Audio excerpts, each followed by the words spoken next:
Immediate goals, like very near future, is that I'm looking for my first pro fight, MMA pro fight. And so, yeah, we're just talking to a few different promotions, talking to a management company, and trying to get that ball rolling and as soon as possible. Because, like you said, I'm 30, which is not old for this sport, but it's also not young. And so I need to get going if I'm going to have a good pro career. Because you have a resume.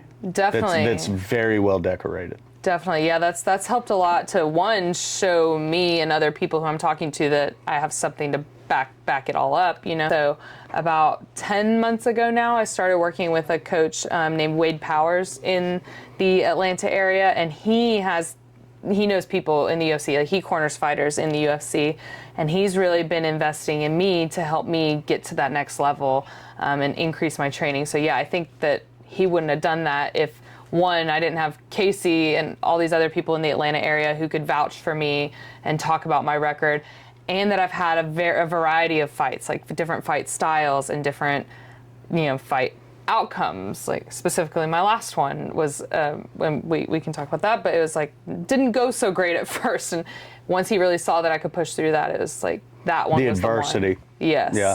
That one was the one where he said, that shows the true in. character of a person, right? What can you deal with immediately and change everybody's perception of what's happening, especially your own, right? Yeah. Because you can come to the corner and feel absolutely defeated. Mm-hmm. And overcoming that thought process is probably something that even a lot of pros have a hard time getting over. Yeah. Like, the way you come into your corner, sometimes it's not a great feeling. And you have to be able to mentally, all right, that was round one, it's over, it's in the past. Mm-hmm. Let me go ahead and check that out of the brain. Let's get ready for round two. Or even do it mid-round, where you don't have any, and that's what happened to me in my last fight. Last fight, within the first 10 seconds, she had me on my back with my face split open, and I was bleeding into my own eyeball. And I was like, all right, that didn't start out so great. I might lose this one. Like, that went through my head, and I said, no, don't think that. You're not done. You got to turn around. You're okay. You're not so injured you can't fight. And I did. I powered through and was able to win that one.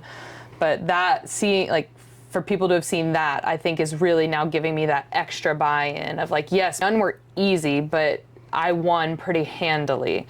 And this one I did not. And so to see me be in a spot where I really had to do that battle and show what I've really got, I think is getting me to that next level even more than everything else was.